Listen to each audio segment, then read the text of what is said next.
Hello दोस्तों, नमस्कार। मैं डॉक्टर अनिल कुशवाहा आज आपके लिए पुनः लेकर आए हैं। चर्चा करते हैं बायोलॉजिकल मॉलिक्यूल की। तो बायोलॉजिकल मॉलिक्यूल में अभी तक जो हमने आपको पढ़ाया वो पढ़ाया आपको प्रोटीन्स और कार्बोहाइड्रेट। अभी हम आपको आज डिस्कस करने वाले हैं लिपिड्स और फैट से जो क्वेश्चन बनते हैं उसकी चर्चा भी करते हैं। तो कुछ दो क्वेश्चन अभी ये बचे हुए थे, आपके कार्बोहाइड्रेट को भी देख लेते हैं। आज का वीडियो शुरू करें उससे पहले आपसे रिक्वेस्ट, चैनल को लाइक, सब्सक्राइब और दोस्तों के साथ शेयर करना ना भूलें। दूसरा एक और रिक्वेस्ट है कि एक या दो क्वेश्चन ऐसे हर बार आ सकते हैं या कभी भी आपके सामने आ सकते हैं कि आपके और हमारे बताए हुए आंसर में थोड़ी सी विविधता हो। उसका रीज़न ये भी होता है कि किताबों का भी अलग अलग, कभी कभी अलग अलग किताबें अलग अलग आंसर दे देती हैं, तो उसकी वजह से ऐसा आपको देखने को मिल सकता है। तीसरी समस्या ये भी होती है कि जो आयोग ने जिन क्वेश्चनों को सही माना है वो क्वेश्चन हम लोगों ने सिलेक्ट किए हैं, तो ये भी समस्या हो सकती है। तो शुरू करते हैं question. The most common and abundant protein in mammals is. जो कॉमन और अबाउंडेंट प्रोटीन्स होती है मैमल्स में, वो कौन सी होती है? तो वो है collagen. Collagen is the commonest and abundant protein found in the muscles of mammals. ध्यान रखिएगा। Fibrinogen is synthesize in. Fibrinogen कहाँ सिंथेसिस होता है? तो वो लीवर में सिंथेसिस होता है।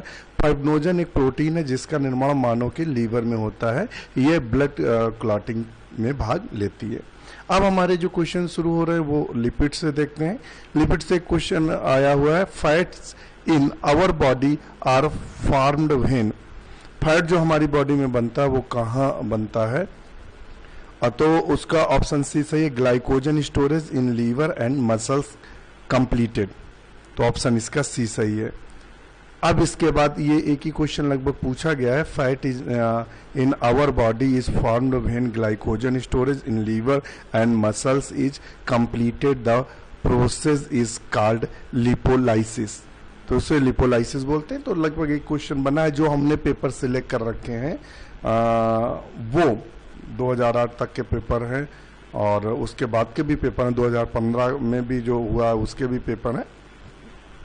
तो 2015 तक के पेपर हैं जो पीसीएस के हैं और टीजीटी पीजीटी के, तो ये हैं। तो उसमें से ही क्वेश्चन यूपीपीएससी में 1994 में पूछा गया क्वेश्चन है।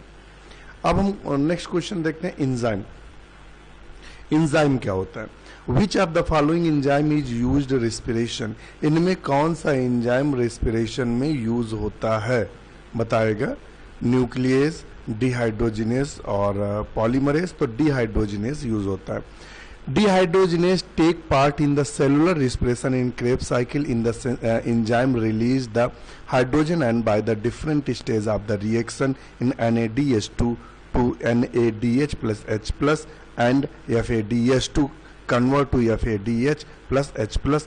Ligase it joining. Ligase का काम क्या? Joining enzyme nuclease, DNA and RNA are not take part in the respiration. Beadle and Tatum establish the relation between one gene one enzyme. शायद Beadle और Tatum ने दिया था। तो टैटम एस्टेब्लिश रिलेशन बिटवीन, तो जीन्स और enzyme के बीच में दिया था। तो वन जीन वन एंजाइम दिया था। तो ऑप्शन इसका बी सही माना जाएगा। चलो देख भी लेते हैं। बी है, इन्होंने वन एंजाइम वन हाइपोथेसिस दिया था। Videl and Tatum propose the concept of called one gene one enzyme hypothesis in 1941। In this theory that each gene directly produced a single enzyme which consequently affect and individual step in metabolic pathway. ये बहुत पूछा जाता है। One gene one enzyme hypothesis किसने दी थी? Enzyme enhance the rate of the chemical reacted. Enzyme रासायनिक क्रिया की दर बढ़ा देते हैं। कौन बढ़ाते हैं?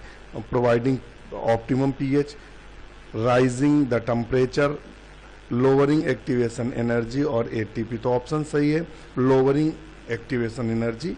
सक्रिय एंजाइम सक्रिय ऊर्जा को घटाकर रासायनिक क्रिया की दर को बढ़ा देता है। जीवधारियों के शरीर में होने वाली विभिन्न जैविक अपक्रियाएं एंजाइम द्वारा उत्प्रेरित होती हैं, अतः इन्हें हम बायो कैटालिस्ट के नाम से जानते हैं। एंजाइम जो होते हैं वो क्या होते हैं, कणिका में गोली के आकार की प्रोटीन होती हैं जो एंजाइम कोशिकाओं द्वारा स्वयं उत्पन्न होते हैं।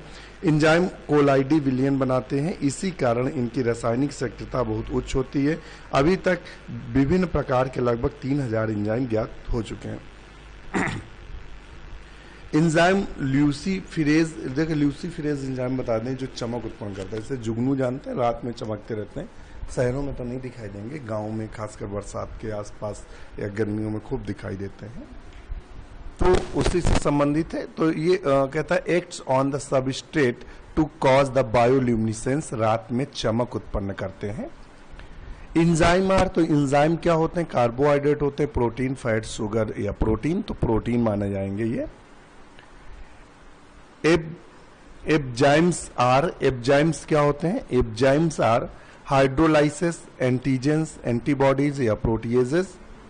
एंजाइम्स, तो कहता है एंजाइम्स का तात्पर्य एंटीबॉडी एंजाइम से। देखिए बहुत अच्छा क्वेश्चन है, बिल्कुल अलग किस्म का। एंजाइम किससे संबंधित है, तो एंटीबॉडी एंजाइम से संबंधित है एंजाइम्स।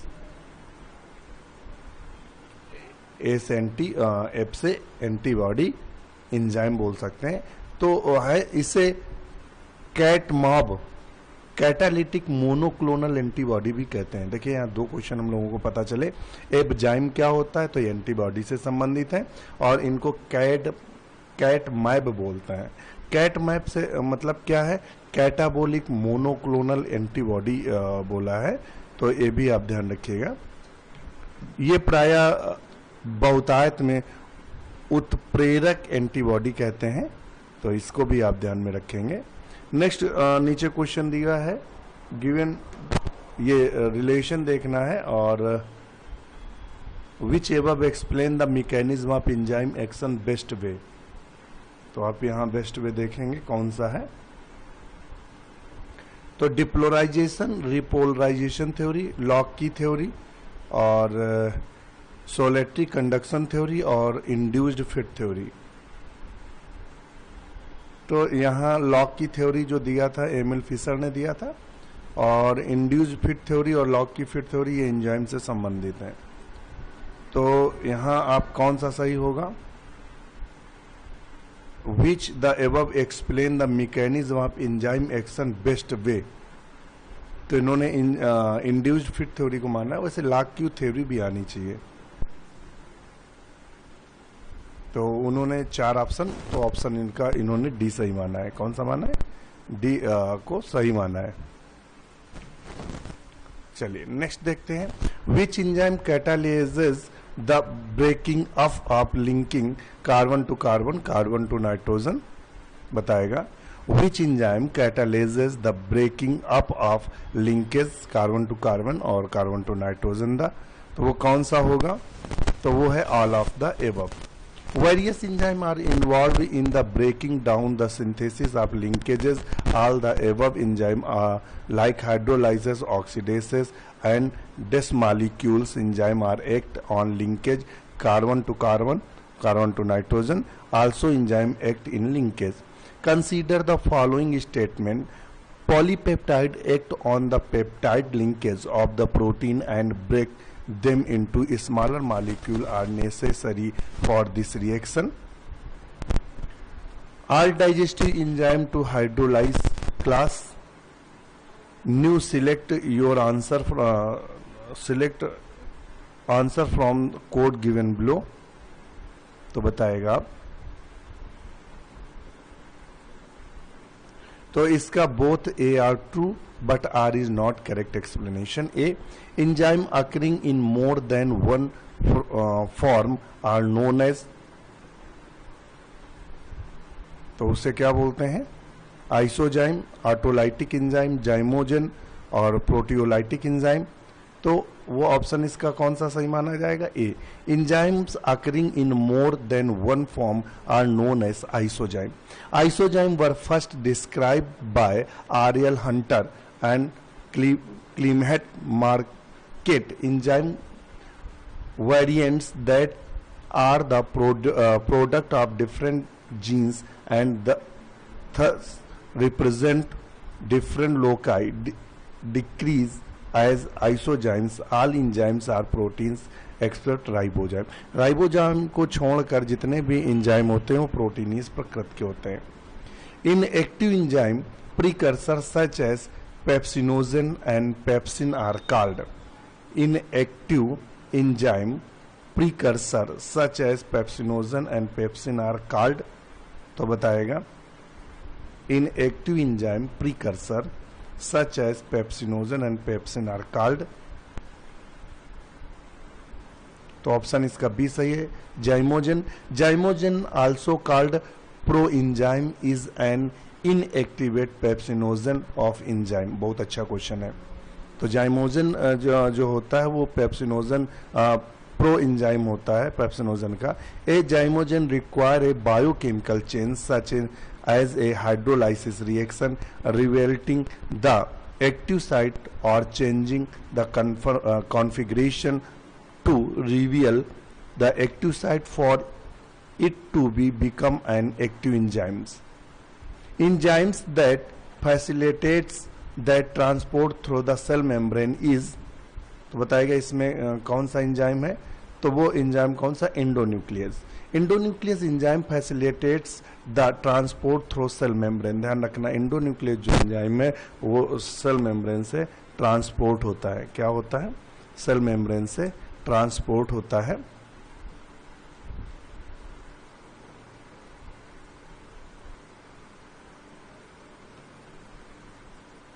नेक्स्ट क्वेश्चन है, विच of the following is not a enzyme. इनमें कौन सा एक एंजाइम नहीं है. तो वो राइबोफ्लेविन.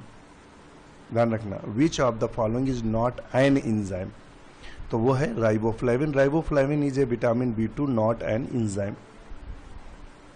नेक्स्ट क्वेश्चन है, optimum temperature range for animal in which enzyme are active in between. किस टेम्परेचर पे जो एनिमल में एंजाइम एक्टिव रहता है तो वो कौन सा टेम्परेचर है. तो है दिया हुआ 30 to 45 degree centigrade. Enzyme enhance the rate of a chemical reaction by. तो ऑप्शन इसका कौन सा सही है, C number, combining with substrate. Enzyme किसी पदार्थ से जुड़कर रासायनिक अपक्रिया की दर को बढ़ा देते हैं. 1913 में मिकैलिस और मेंटर ने एक इंटरमीडिएट एंजाइम क्रियाविधि को प्रस्तावित किया था या प्रभावित किया था. DNA polymerase third catalysis. तो डीएनए पॉलीमरेज जो थर्ड है वो किससे संबंधित है. तो डीएनए पॉलीमरेज जो थर्ड है replication of DNA. DNA polymerase third DNA के रेप्लिकेशन उत्प्रेरक का कार्य करता है. डीएनए पॉलीमरेज थर्ड प्रोकैरियोट में डीएनए के रेप्लिकेशन के लिए आवश्यक होता है. डीएनए पॉलीमरेज फर्स्ट भी डीएनए की रेप्लिकेशन के लिए आवश्यक होता है. ध्यान रखिएगा. नेक्स्ट क्वेश्चन देख लेते हैं, what determines the specificity of N enzyme. तो बताएगा, तो वो है होलो एंजाइम. होलो एंजाइम एक विशेष एंजाइम को निर्धारित करता है. होलो एंजाइम के अंतर्गत प्रोटीन अंश जिसे एपो एंजाइम और नॉन प्रोटीन जिसे प्रोस्पेक्टिव ग्रुप करता है. इन दोनों को मिलकर होलो एंजाइम बनता है. Ribo nucleus is an example of. तो राइबो जो न्यूक्लियस होता है वो किसका एक एग्जाम्पल है.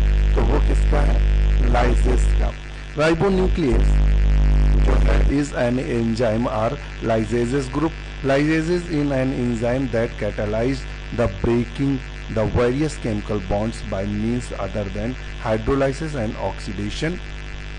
Which of the following enzymes require a coenzyme for its action?